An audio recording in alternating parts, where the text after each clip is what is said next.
What it is, what's up y'all? Welcome back to my YouTube channel. It is your girl Georgie, and if you're new here, welcome. Hopefully you're here to stay. If you're a returning subscriber, welcome back. As always, go ahead and like, comment, and subscribe, and push that notification bell to be notified every time that I upload on my channel. So with this video, I'm going to be talking about the books that I've read so far this year. I read a total of 63 books, and out of those 63 books, I have a few 5-star reads. First, I should say that I am a mood reader, so a lot of this 5-star rating contributes to my actual mood. A lot of my 5-star reads, y'all actually might have not rated it 5 stars, and that's okay. Reading is for fun over here. So yeah, let's get into that list. So we have The Parables of the Talents by Octavia E. Butler. My opinion, reading this book requires your frontal lobe to be developed. If your frontal lobe is not developed, this book is going to go over your head, or you're just not going to understand the depth of this book. With Love from Harlem, I'm not a history girl, but every now and then I do enjoy reading historical fiction, and this historical fiction was so good to me from the start to finish. The drama, everything. I fell in love with Love from Harlem so bad. Like, I kept raving about that book as soon as I finished. I couldn't stop talking about it. Everywhere I went, to my book clubs, just talking to people who love books, I always recommended With Love from Harlem. Then we have Dagamouth. Another book that exceeded my expectation. I enjoyed that book down. Okay?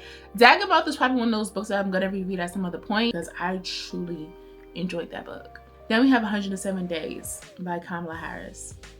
I don't want to talk about it because it is a very touchy topic.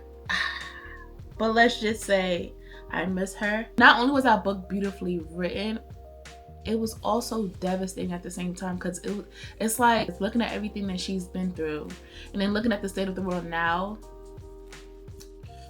Yeah, next book. Then we have Judge Stone by Viola Davis and James Patterson. I've never read a James Patterson book. I'm sorry, I haven't. This book made me want to pick up a James Patterson book, but did I since I read that book? No.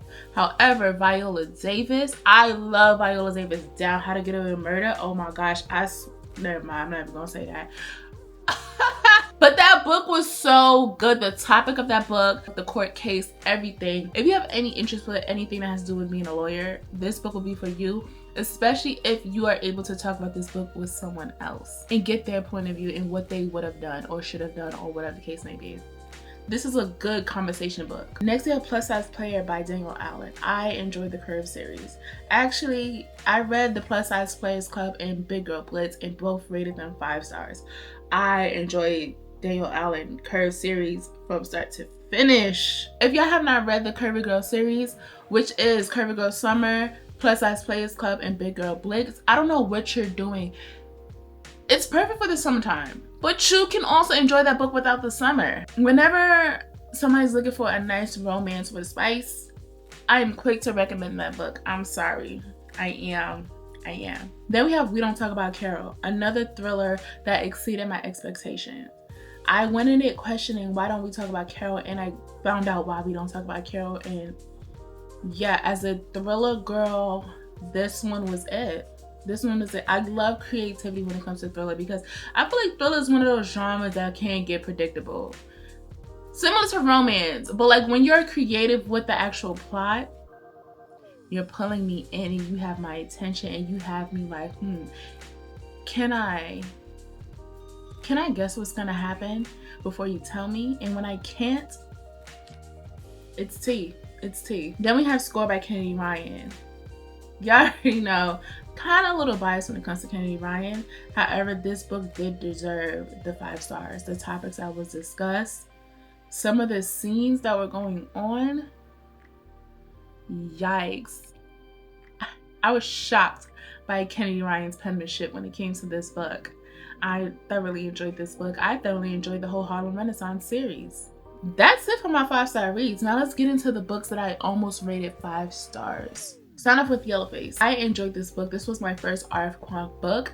However, that's not the only book that I own in my house. I just haven't gotten back to her books. I plan on getting back to her books in the fall/winter. So yeah, I'm excited to see what else she got, because Yellowface was truly good to me.